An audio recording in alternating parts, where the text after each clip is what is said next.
A single man stepped forward onto a wooden platform. He wore no crown. He commanded no army. Yet within minutes his words would send tens of thousands marching toward death. His name was Pope Urban II. And what he said next would reshape Europe, the Middle East, and the meaning of war itself. But here's the question almost no one asks.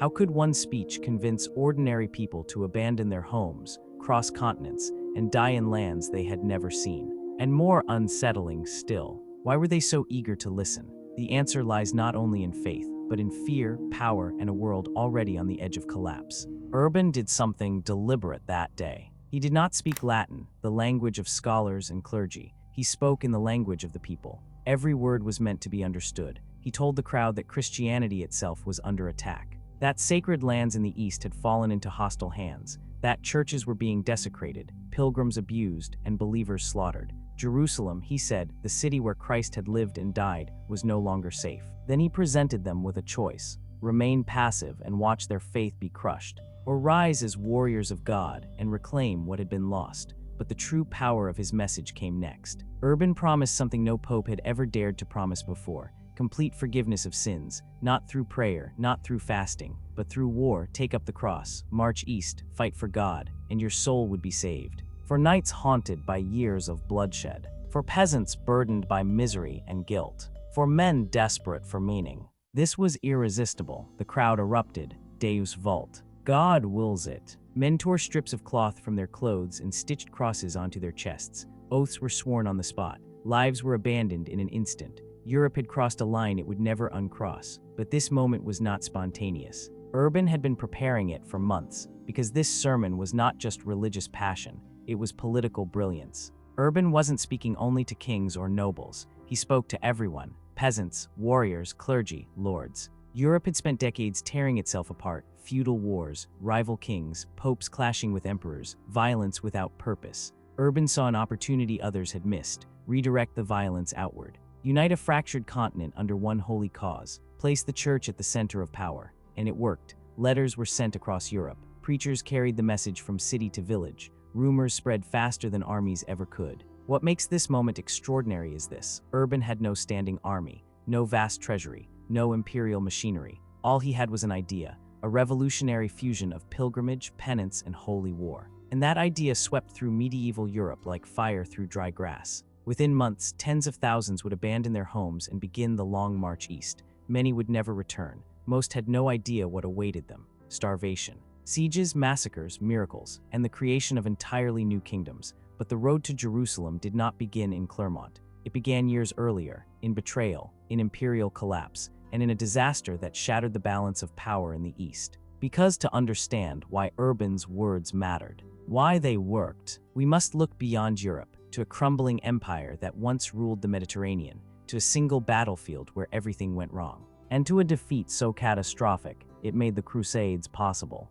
Long before Pope Urban ever stepped into that field at Clermont, another empire was already coming apart at the seams. To the east stood the Byzantine Empire, the last living remnant of ancient Rome. For centuries, it had ruled the eastern Mediterranean with wealth, law, and steel. Its capital, Constantinople, was the richest city in the Christian world. Its scholars preserved the knowledge of antiquity. Its armies guarded the frontier between Europe and Asia. But by the middle of the 11th century, the empire's strength was an illusion. After the death of Emperor Basil II in 1025, one of Byzantium's last great warrior emperors, everything began to unravel. Basil had ruled with iron discipline. His successors did not. One weak emperor followed another. Court intrigue replaced leadership. Political rivals sabotaged each other from within the palace walls. The professional army that had once terrified Europe and the Middle East was hollowed out by corruption, cost-cutting, and neglect. And while the empire argued with itself, a new danger was rising far beyond its eastern borders. A people who would change the fate of Byzantium forever. From the vast grasslands of Central Asia came the Seljuk Turks. Originally nomadic horsemen, the Seljuks were fast, disciplined, and relentless. By the mid-11th century, they had embraced Sunni Islam and begun carving out an empire of their own. Their warriors struck like lightning, mounted archers who could fire with deadly accuracy while riding at full speed. By the 1050s, Seljuk raiding parties were pushing deep into Byzantine territory, not just skirmishing at the borders, but striking into the very heart of Anatolia. This land was everything to Byzantium. Its farmland fed the empire, its villages supplied soldiers, Its roads formed the empire's defensive spine. Lose Anatolia, and the empire would bleed out. In 1071, the Byzantine Emperor Romanos IV decided to act. He gathered a massive army and marched east, determined to crush the Seljuks once and for all. It was a gamble, and it ended in disaster. The two armies met near a fortress town called Manzikert, close to Lake Van. Romanos believed sheer force would win the day, but his army was deeply divided. Many of his generals were loyal not to him, but to rival families back in Constantinople. Chief among them was Andronikos Doukas, a man who despised Romanos and had everything to gain from his failure. As the battle began, Seljuk cavalry swarmed the Byzantine flanks, harassing them with arrows and feigned retreats. Romanos tried to regroup. He ordered a controlled withdrawal to reset the line. That was the moment of betrayal. Andronikos Doukas refused to support him. Some accounts claim he deliberately spread rumors that the emperor had been killed. Panic spread, the Byzantine army collapsed. What followed was slaughter. Within hours, one of the greatest armies in the Christian world had ceased to exist, and then something unthinkable happened. The emperor himself was captured alive. Romanos was brought before the Seljuk Sultan, Alp Arslan, the heroic lion. Instead of executing him, the Sultan asked a simple question: "What would you do if I were your prisoner?" Romanos answered honestly, "I would kill you."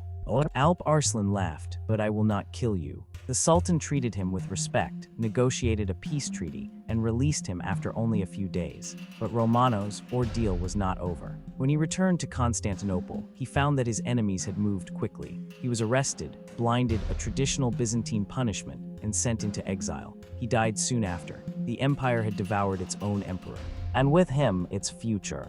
The defeat at Manzikert did more than destroy an army. It shattered Byzantine authority in Anatolia. With no organized defense, Turkish warbands poured into the countryside. Towns were abandoned. Fortresses fell without resistance. Greek-speaking farmers fled west by the tens of thousands. Within just 2 years, much of central Anatolia was gone. What had taken centuries to build collapsed in months. And as rival emperors and generals fought civil wars over the ruins, the Turks did something far more dangerous than raid. They settled, they took land, they established cities. They created a new state, the Sultanate of Rum, with its capital at Nicaea, just days from Constantinople itself. For the first time in history, the eastern gate of Europe stood open, and in the imperial capital, panic set in. By the year 1081, the Byzantine Empire was on the edge of extinction. Its treasury was empty, its army was fractured, its heartland was lost. That was when a young general seized power. His name was Alexios Komnenos. Only 24 years old, Alexios was ruthless, intelligent, and desperate. He took the throne by force, married into powerful families, and immediately began trying to hold the empire together. But Alexios knew the truth. Byzantium could not survive alone. To reclaim Anatolia, he needed soldiers trained, armored, and ready to fight. And so he made a decision that would change history. He reached out to the west, not for an army, not for a crusade, but for help. What Alexios did not realize was that his plea would land in the hands of a pope who saw far more than a military problem. He saw an opportunity. And when the West finally answered, it would not come as mercenaries. It would come as a tidal wave. While the Byzantine Empire was collapsing from within, a new power was reshaping the Islamic world to the east. The Seljuk Turks were not a single nation in the way medieval Europeans understood it. They were originally nomadic clans from the Central Asian steppes, horsemen who lived by migration, warfare, and survival. For generations, they had fought as mercenaries for stronger empires. Then everything changed. In the 10th century, under their chieftain Seljuk ibn Dukak, they embraced Sunni Islam. With faith came unity. With unity came ambition. By the early 11th century, the Seljuks were no longer serving others. They were building an empire of their own. Their rise began in 1040, when Seljuk forces crushed the Ghaznavid Empire at the Battle of Dandanakan. That single victory opened the gates of Persia. Cities fell rapidly.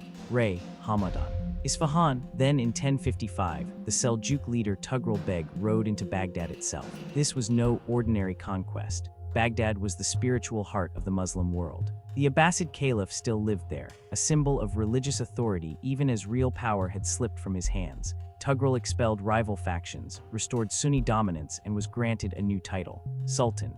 It was more than a name. It was a declaration.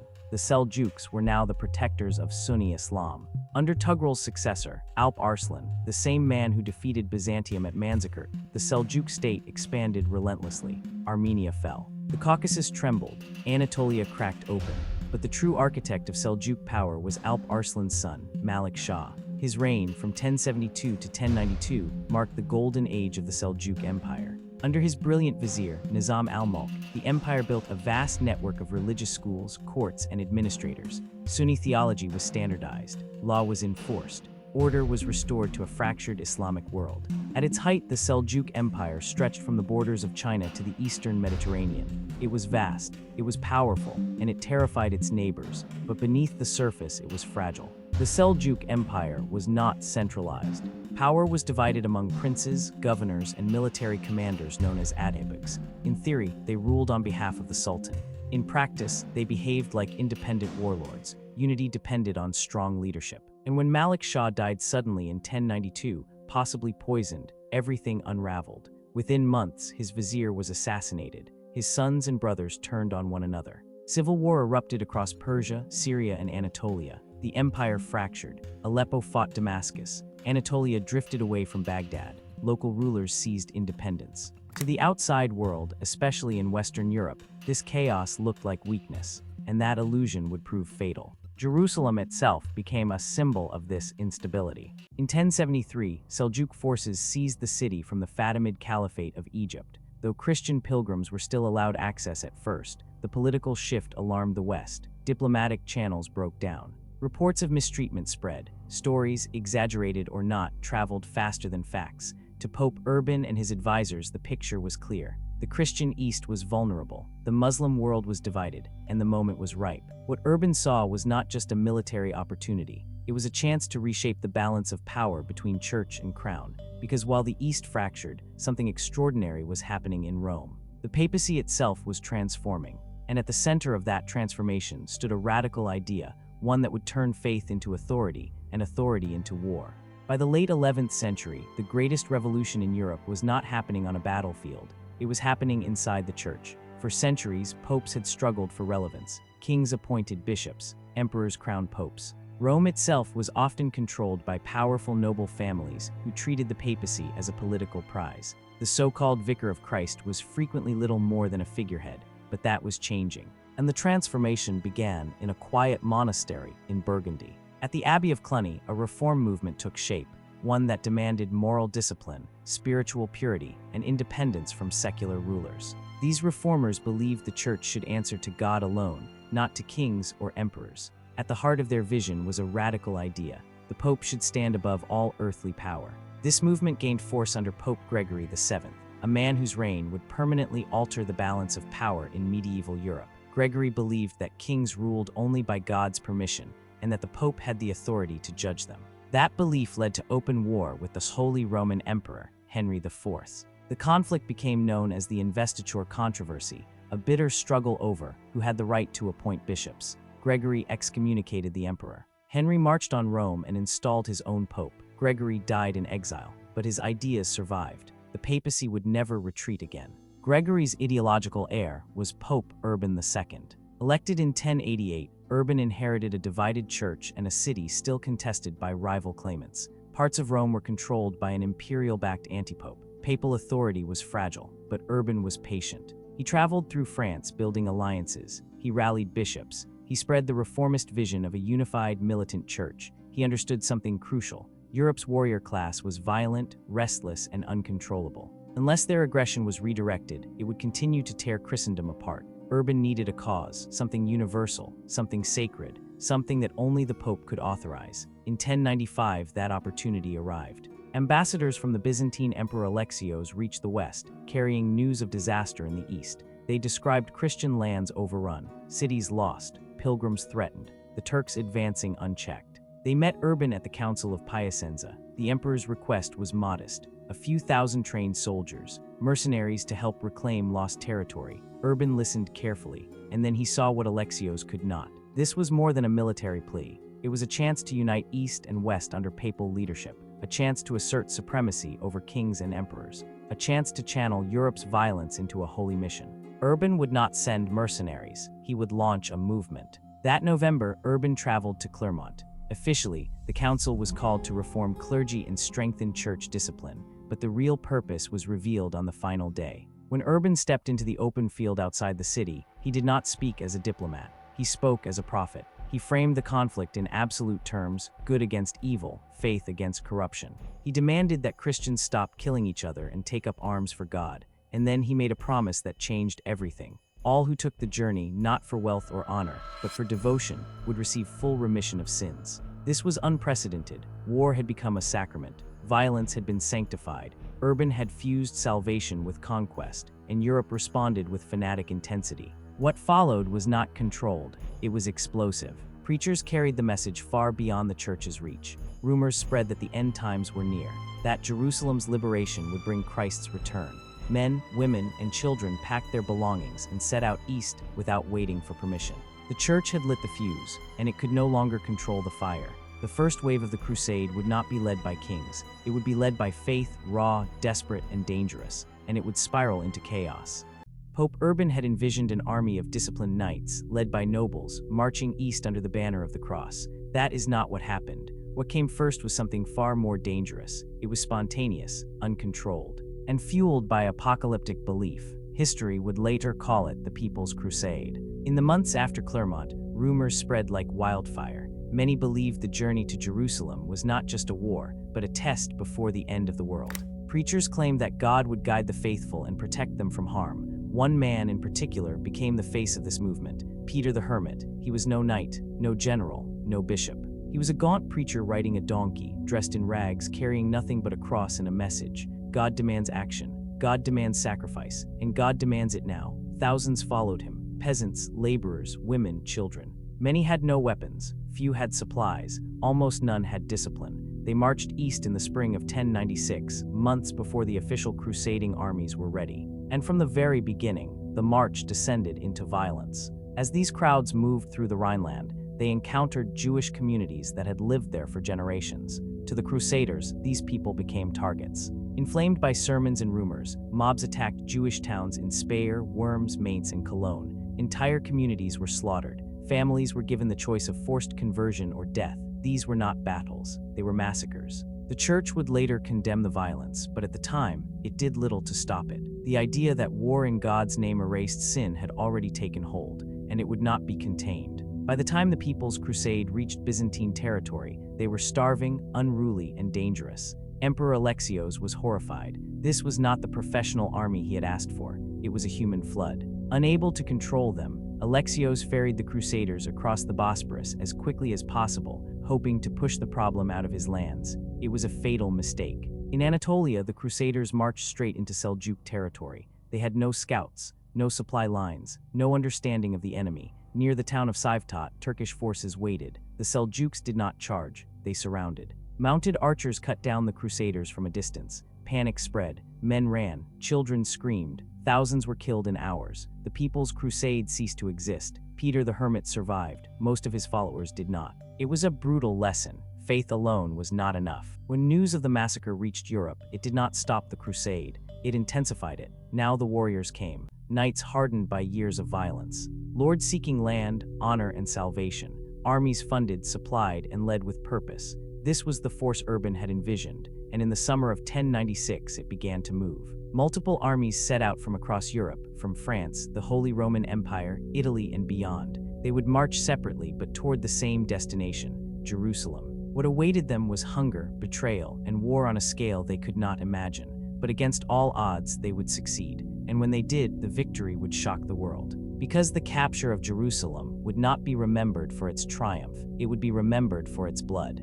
After the chaos and destruction of the People's Crusade, the true armies of the cross finally began to move. This time, they were not led by preachers or prophets. They were led by princes. From northern France came Godfrey of Bouillon, a seasoned warrior with a reputation for discipline and restraint. With him marched his brother, Baldwin. From southern Italy came Bohemond of Taranto, a brilliant Norman commander, ambitious and ruthless, the son of one of the greatest conquerors of his age. From Provence marched Raymond of Toulouse, wealthy, devout, and determined to lead the crusade as a holy mission rather than a personal conquest. These men did not trust one another. They did not answer to a single king. And they shared only one thing in common: they believed God had chosen them. As the crusading armies entered Byzantine territory, old tensions resurfaced. Emperor Alexios had learned from the disaster of the People's Crusade. This time he demanded oaths. Every crusading leader was required to swear loyalty, promising to return any former Byzantine lands they captured. Some complied reluctantly. Bohemans swore the oath but had no intention of honoring it. Alexios provided guides, supplies, and transport across the Bosporus. Once again, the Crusaders were pushed into Anatolia. Once again, they faced the unknown. Their first major target was the city of Nicaea, capital of the Sultanate of Rum. The siege dragged on for weeks. Hunger set in, disease followed, but this time the Crusaders learned quickly. They adapted. And in June of 1097, Nicaea fell not to a final assault, but to Byzantine negotiation. The imperial banner was raised over the city, denying the Crusaders the loot they expected. Resentment simmered. The alliance was already fraying. The march east continued. In July, the Crusaders faced Seljuk forces near Dorylaeum. This time, the outcome was different. When Turkish cavalry attacked Boheman's vanguard, the Crusaders held their ground. Heavy armor and disciplined formations turned the tide. Reinforcements arrived. The Seljuks withdrew. For the first time, the Crusaders had defeated their enemy in open battle. Confidence surged, but victory came at a price. Anatolia was a land of heat and dust. Food was scarce, water scarcer still. Men collapsed on the road. Horses died by the thousands. Entire contingents deserted. Yet the Crusaders pressed on, driven by belief, fear, and the knowledge that turning back meant failure. By October of 1097, they reached the walls of Antioch, one of the greatest cities of the eastern Mediterranean, and the place where the crusade would nearly die. Antioch was massive. Its walls stretched for miles, reinforced by hundreds of towers. The city was well supplied. The defenders were confident. The Crusaders were not. They had no siege engines, no secure supply lines. Winter was approaching. The siege dragged on for months. Starvation became routine. Horses were eaten. Leather was boiled for sustenance. Desertions increased, and then betrayal changed everything. In June of 1098, a tower guard inside Antioch opened a gate. The Crusaders poured in. The city fell, but the victory lasted only days. A massive Muslim relief army arrived, trapping the Crusaders inside the city they had just captured. Now they were the ones under siege. Panic spread. Despair took hold. Some spoke of abandoning the mission entirely. Then, amid the hunger and fear, a miracle was claimed. A peasant named Peter Bartholomew declared that he had received a vision. Beneath the floor of a church, he said, lay the holy lance, the spear that pierced Christ's side. The lance was found. Whether real or not, it transformed the army. Morale surged. On June 28, 1098, the Crusaders charged out of Antioch and defeated a far larger force. Against all logic, they survived. And after nearly 3 years of marching, fighting, and suffering, only one objective remained: Jerusalem. In the summer of 1099, after nearly 3 years of marching, starving, and fighting, the Crusaders finally saw it: Jerusalem. For many of them, it was the first and last time they would ever lay eyes on the city they believed stood at the center of the world. They wept, they knelt, they prayed, then they prepared to kill. Jerusalem was no longer under Seljuk control. It had been retaken by the Fatimid Caliphate of Egypt just a year earlier. The city's defenses were repaired. Its garrison was small but determined. The Crusaders were exhausted. They numbered barely 15,000, many sick, many wounded, most barely alive. And yet, retreat was unthinkable. This was the end of the road, or the end of everything. The siege began in June. Almost immediately, desperation set in. Water was scarce. Wood for siege engines had to be hauled from miles away. The summer sun scorched armor and flesh alike. Men collapsed at their posts. And still the walls held. Then, on July the 8th, the Crusaders did something strange. They stopped fighting. Instead, they marched barefoot around the city's walls, chanting prayers, fasting, and begging God for victory, believing they were reenacting the fall of Jericho. A final assault was planned. On the morning of July 15, 1099, the Crusaders attacked. Siege towers rolled forward. Ladders slammed against stone. Arrows darkened the sky. After hours of fighting, a breach was made. Godfrey of Bouillon's men were the first to break through the walls. What followed was not a battle. It was a slaughter. Crusaders poured into the city, killing indiscriminately. Muslim defenders, Jewish residents, anyone in their path. Chroniclers described blood flowing through the streets, bodies piled inside mosques, screams echoing through holy places. One eyewitness wrote that the conquerors waded through blood up to their ankles. Another claimed it reached their knees. Exaggeration or not, the message was clear. Jerusalem had fallen, and mercy had not followed. For days, the killing continued. When it finally ended, the city was silent. The Crusaders believed they had done God's will. They prayed at the Church of the Holy Sepulchre, surrounded by the dead. Godfrey refused the title of king, choosing instead to call himself Defender of the Holy Sepulchre. But the victory came at a cost far greater than anyone realized. Because the sack of Jerusalem did not end the conflict, It ensured it would never truly end. News of the massacre spread quickly. Across the Islamic world, the fall of Jerusalem became a symbol, not of defeat, but of humiliation.